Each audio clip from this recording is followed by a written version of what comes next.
Namaste viewers and listeners. Myself Dr. Brahmdatt Sharma, Associate Professor Komar Vritya, Shri Shirdi Sai Baba Ayurvedic College, Renwal, Jaipur. Today I am going to talk about bronchial asthma, or we can say tamak shwas.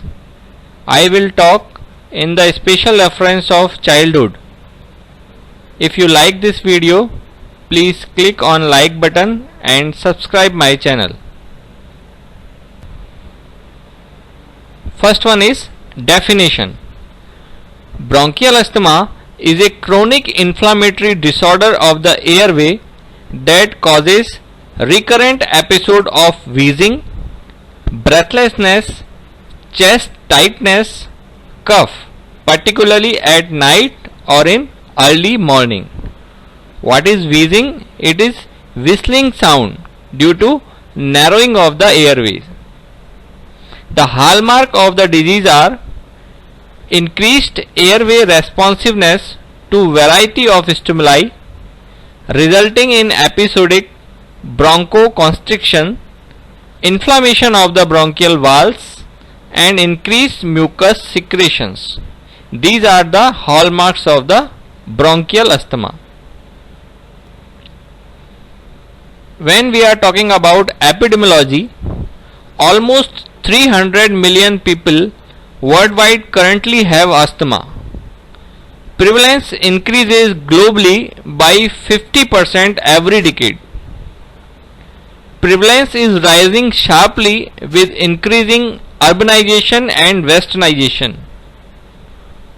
If we are talking about India, 3%, that is 30 million or 3000 per lakh population having asthma. 57,500 estimated total death per year due to bronchial asthma. 80% report disease onset prior to 6 years of age. So it is very common nowadays due to urbanization or westernization. Then etiology. There are several factors which produce asthma in children. First one is environmental factors like allergens. They may be egg, milk, nut, food processing, structural stability, infections, microbes, pollutants, and stress. Next is biological and genetic risk. What are the genetic factors? Mast cell disorders, atopic dermatitis, etc. Environmental factors also include occupational allergy, inhaled allergens, exercise, and antibiotics. Due to respiratory viral infections, aeroallergens, environmental, tobacco, smoke, pollutant and toxicant, there is lower airway injury. The result is aberrant repair through persistent inflammation, hyperresponsiveness, remodeling, airway growth and differentiation. So this is the basic pathophysiology or etiology of asthma. The main factors for etiology are environmental factors and biological and genetic factors. Early childhood risk factor for asthma. First one is parental asthma, single 20%, and if both have, the chances of occurring in child asthma is 60%. Allergy, atopic dermatitis, allergic rhinitis, food allergy and inhalant allergen sensitization may lead to bronchial asthma. Severe lower respiratory tract infection requiring hospitalization like pneumonia and bronchiolitis, it may produce asthma in later age. Wheezing apart from cold, male gender, low birth weight, environmental, tobacco smoke exposure, possible use of paracetamol, reduced lung function at birth, and increased eosinophil count more than 4%. These are the risk factor for early childhood bronchial asthma. Next important thing is pathogenesis. When environmental and genetic factors like allergens, airway infection, smoking, air pollution attack on the patients, there is airway inflammation. The result is remodeling and airway hyperresponsiveness. So there is airflow limitation through smooth muscle contraction, mucus secretion, and submucosal edema. So develop asthma symptoms like wheezing, increasing expiratory time, and dyspnea. The main pathology behind it, when an antigen affect on the person, the dendritic cell respond to it, and there is T helper cell activation. T helper cell 2 mainly activate and secrete interleukin 4, interleukin 13, 9 and 5. Then respond to IgE. IgE bond to mast cell and react on the antigen. So basophilic and eosinophilic reaction, then result is mediators of inflammation like histamine, prostaglandin, leukotrienes, and there is bronchial hyperresponsiveness and airway obstruction. So normally T helper 1 cell is found in normal lung, but if there is presence of T helper 2 cells, then this is the chances of bronchial asthma in children. This is another slide for understanding of pathophysiology. A allergen, when attack on the person, the dendritic cell first engulf this allergen and activate B cell and T helper cell, mainly T helper 2 cell, which secrete interleukin 4, 13 and 5. IgE with mast cell activate to engulf this antigen, and eosinophil directly work on the epithelial damage, and there is smooth muscle contraction and obstruction of the airway. This is the pathology behind allergic eosinophilic asthma. In case of non-allergic eosinophilic asthma, there is activation of macrophages, natural killer cells, and innate lymphoid cells, that is interleukin 13. So there is respiratory muscle contraction and airway obstruction. Next is classification. The first type is intrinsic type. It is non-IgE mediated, triggered by infections. Second is extrinsic. It is IgE mediated and triggered by allergens. Third type is mixed type, like exercise or aspirin induced.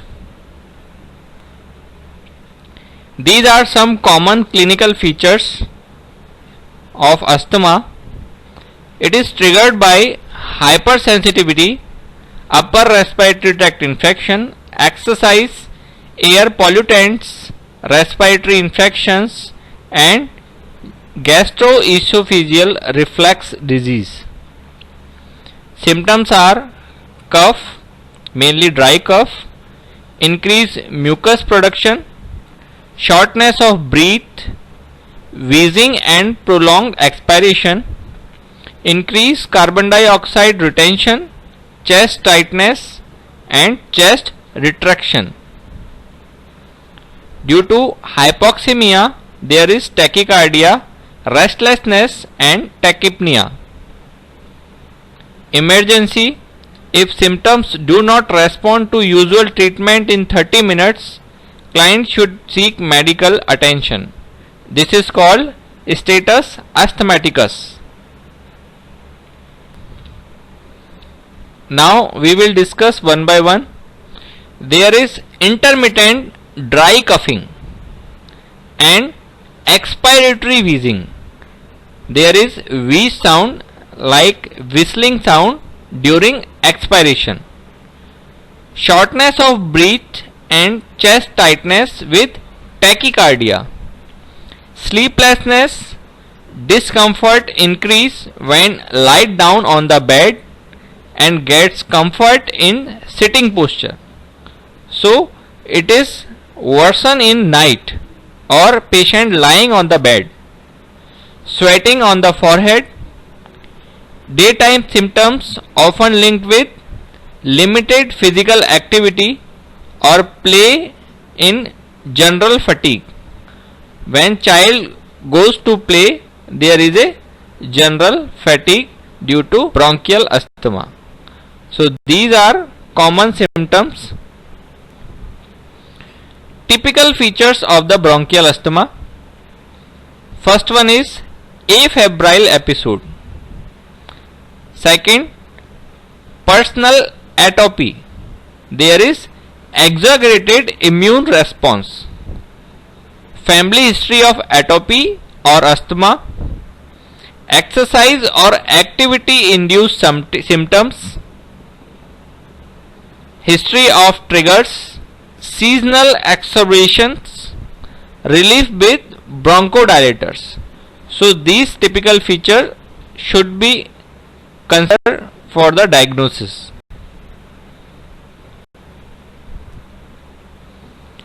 On examination, signs found in acute exacerbations like respiratory distress, tachypnea, flaring of the nasal alveoli, chest retraction, grunting sound, cyanosis, drowsiness and coma. On auscultation, there is decreased air entry, prolonged expiration, wheeze and rhonchi sound. Signs of chronic illness like hyperinflated chest, we can say it barrel shaped chest like cylinder, and Harrison sulci at lower part of the chest. It is very important slide. It classify the severity of the asthma. The mild, moderate, severe and respiratory arrest imminent. Symptoms we will discuss one by one. There is breathlessness in mild asthma while walking, in moderate asthma at rest and limits activity. In severe asthma at rest, interfere with conversations.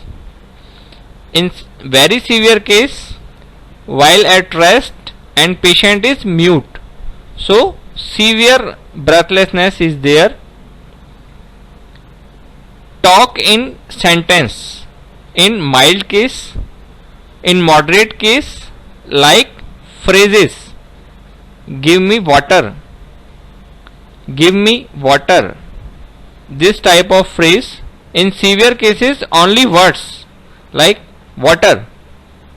And in respiratory arrest imminent condition, the patient is silent or mute.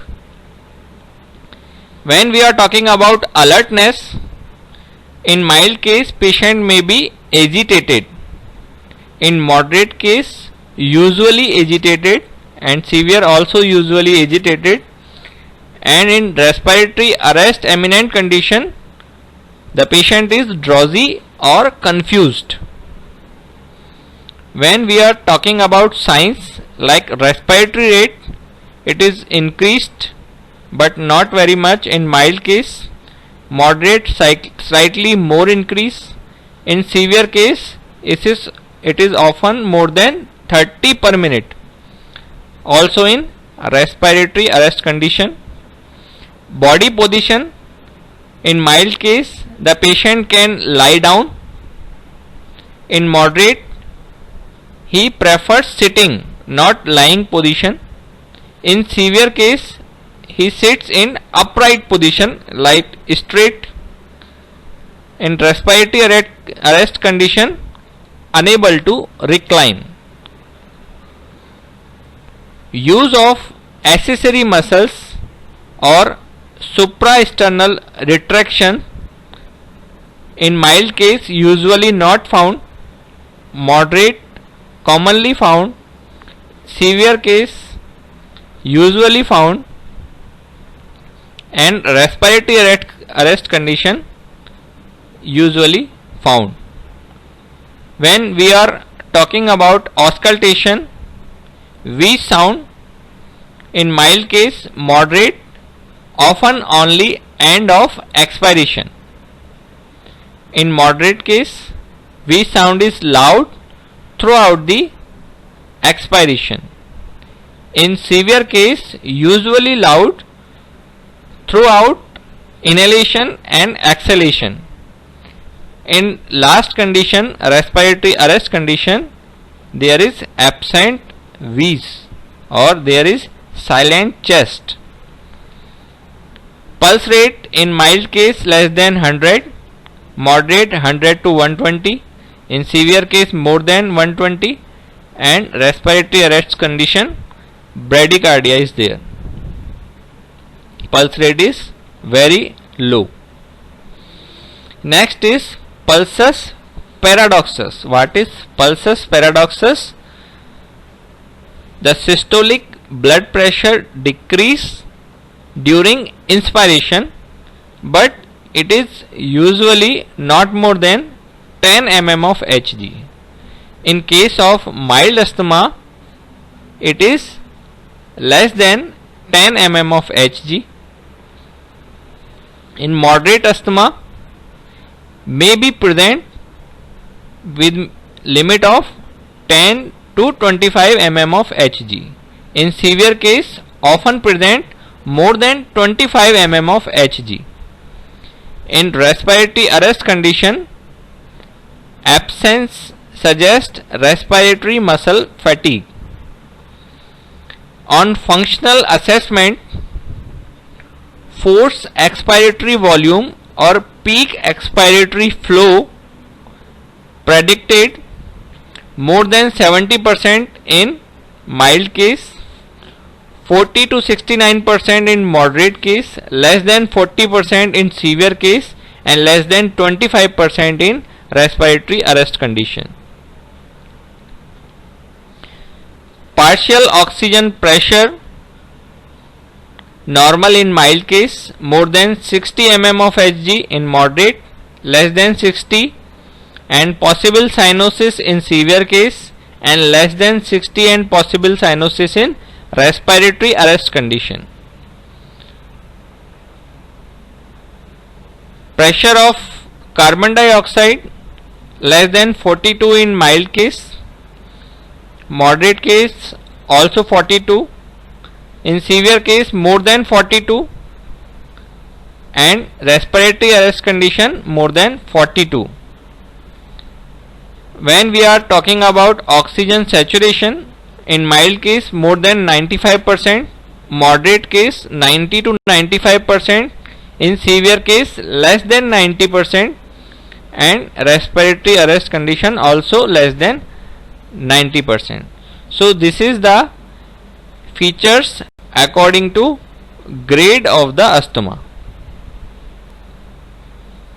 Then diagnosis.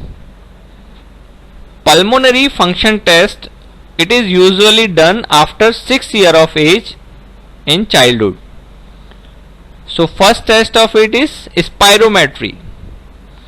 It assess airflow limitation. Low forced expiratory volume in 1 second, it is relative to percentage of predicted norms. Force expiratory volume divided by force vital capacity is less than 0.80. Bronchodilator response to inhaled beta agonist, it improve force expiratory volume more than 12% or more than 200 ml. In exercise challenge test, on exercise, worsening in force expiratory volume is more than 50% and daily peak flow or force expiratory volume monitoring day to day and AM to PM, so variation is more than 20% suggest bronchial asthma. So these are the condition in respirometry for bronchial asthma. Next is PEFR, peak expiratory flow rate.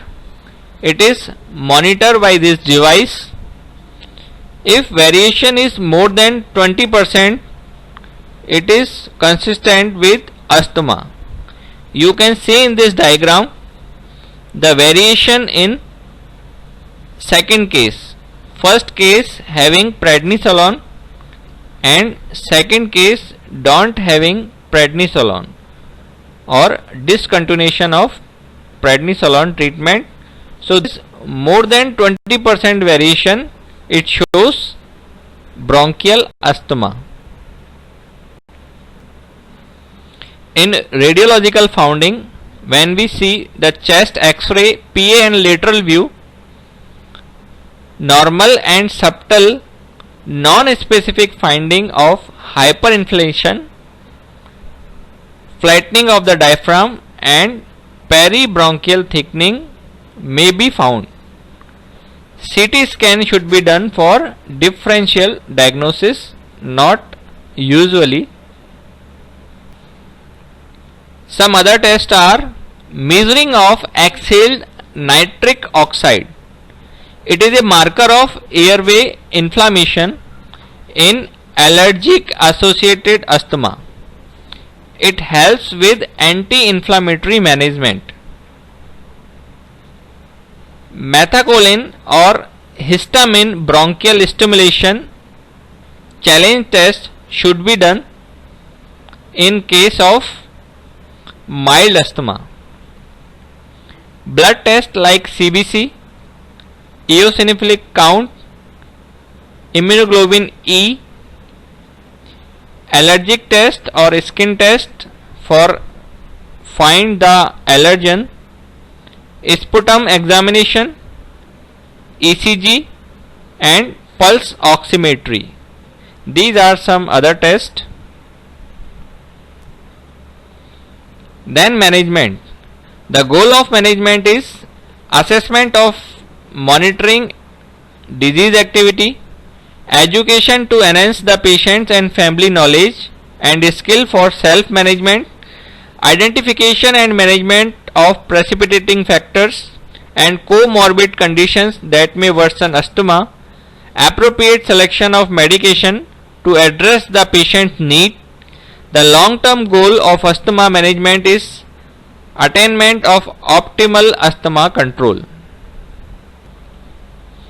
There are two main types of drug that is used for treating asthma. First one is bronchodilators like beta 2 agonist, anticholinergic drugs theophylline. Second is anti-inflammatory drugs like steroids. They may be oral, parenteral or inhalers. Non-steroids like leukotrienes modifiers, that is montelukast, very common drug, cromolyn, nidocromil. These are act on reduction of cell degranulation. For long-term control medication corticosteroids, mainly inhaled corticosteroids and oral corticosteroids, long acting beta agonist or LABAs including salmeterol and formoterol, leukotrienes modifiers, cromolyn and nidocromyl, methylxanthines like sustained release theophylline can be used for long term control.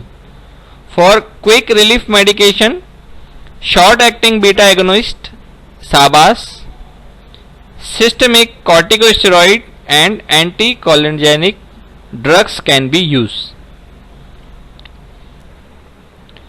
Some FDA approved therapies: inhaled corticosteroids, budesonide nebulizer solution for 1 to 8 years of child, inhaled corticosteroids, fluticasone dry powder inhaler 4 years of age and older, LABA and inhaled corticosteroid combination with dry powder inhaler and meter dose inhaler for 4 years of age and older, montelukast chewable for 2 to 4 years of age, granules for less than 1 year of age, cromolyn sodium nebulizer for 2 years of age and older. In case of pediatric asthma, assess symptoms, measures lung function, check inhaler technique, adjust dose, update self-management plan, move up and down as appropriate, move up to improve control as needed, and move down to find the maintain lowest controlling dose. In suspected case, considered monitored inhalation of treatment with very low to low dose inhaled corticosteroids. If wheeze is present regularly, then use very low dose of inhaled corticosteroids or leukotrienes receptor agonist for less than 5 years of children. Then add, if wheezing is present regularly, LABA, long acting beta agonist or leukotrienes receptor antagonist for less than 5 years of children. Additional therapy: use same child is more than 5 years, LABA or LTRA. If no response to LABA, consider stopping LABA. So this is the treatment plan for the pediatric age group. For the management of acute asthma, the baseline management is nebulize with salbutamol, preferably oxygen driven nebulizer or 20 puffs salbutamol with large volume spacer. Oral prednisolone 0.5 mg per kg stat or hydrocortisone 100 to 200 mg IV immediately if severe or unable to swallow. Monitor oxygen saturation if facility is available, or monitor peak flow. If patient is improving, like symptom, pulse rate is less than 120, respiratory less than 20, oxygen saturation is more than 92%, and patient is able to confirm full sentence, peak expiratory flow more than 60%, then prepare discharge plan. Prednisolone 20 to 40 mg per day for 7 to 14 days. Don't taper. If no improvement by the baseline management, then nebulize with salbutamol every 20 minutes or continuously. Add ipratropium bromide 0.5 mg, IV fluids, oxygens and measures arterial blood gas. Antibiotics only if sign of infection, and continuous review for complication. If improvement, then go the previous treatment. If no improvement, then continuous nebulization of salbutamol and ipratropium bromide. Add magnesium sulfate 1 to 2 gram IV, hydrocortisone 100 to 200 mg 6 hourly, oxygen, IV fluids. Repeat arterial blood gas, continuous review of complication. If no improvement or severe case is found, then continuous nebulization with salbutamol and ipratropium bromide. IV aminophylline, loading dose 5 mg per kg over 30 minutes. Continuous IV hydrocortisone 6 hourly. May repeat MgSO4 in 12 hours and review for complication. So this is the management of acute and severe asthma. Now we comes on Ayurveda. In Ayurveda, we can correlate bronchial asthma with tamak shwas. When we are talking about shwas roga, it is obstruction related to vayu. The pathology behind it, due to excessive intake of cough aggravating foods and regimen, the cough along with vat get into पित्त स्थान, that is आमाशय, and cause श्वास रोग.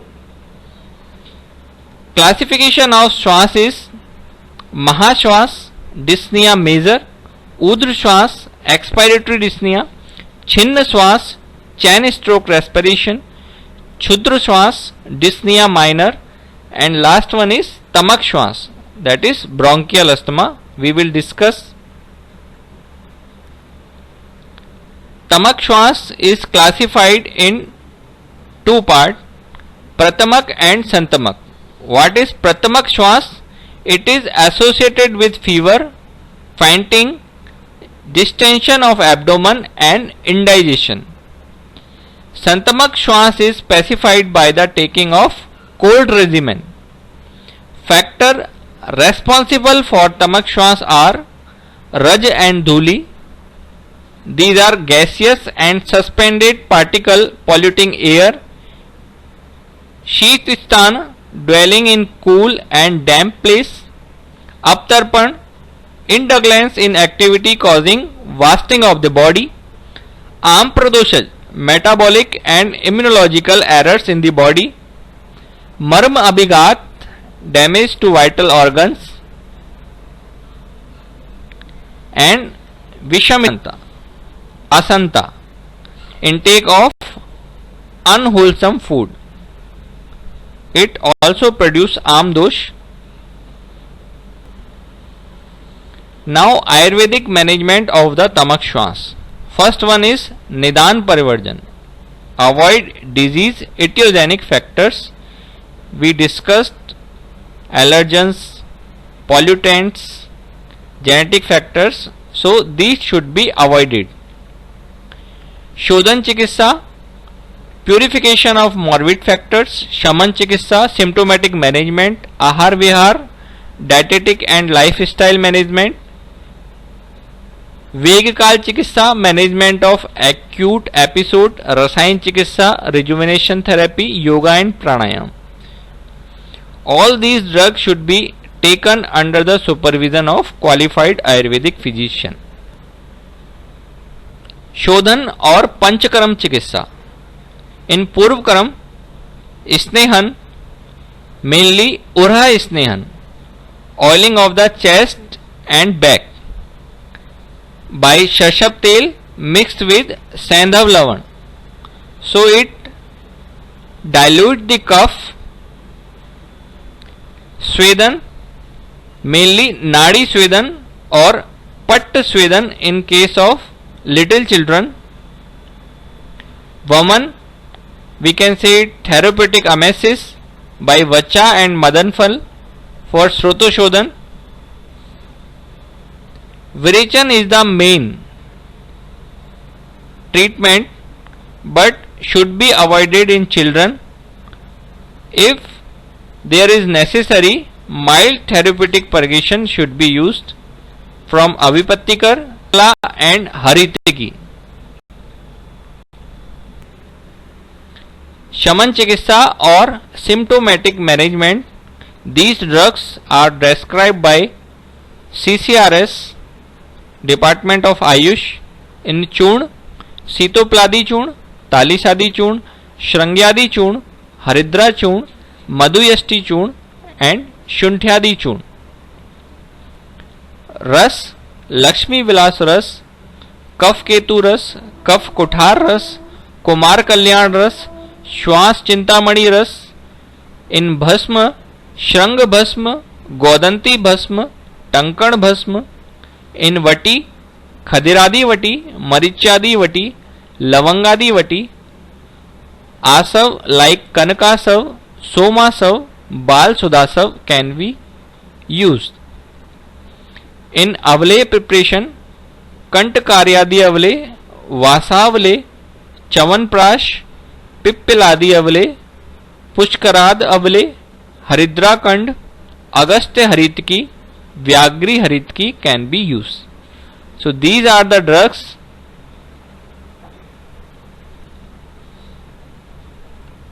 Other useful medical plants or single drug for asthma: कंटकारी, वासा, शुंठी, भारंगी, पुष्कर मूल, कर्कट शंगी and हरिद्रा.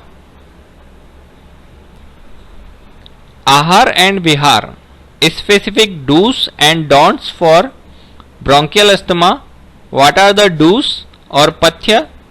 Godhum, old rice, green gram, horse gram, barley, patol. Use of garlic, turmeric, ginger, black pepper, lukewarm water, goat milk and honey. Respiratory exercise like pranayam and yoga. Apathya or don'ts: heavy cold diet, black gram, deep fried items, mustard leaves, fish, exposure to cold and humid atmosphere, sweets, chilled water, stored food item and curd.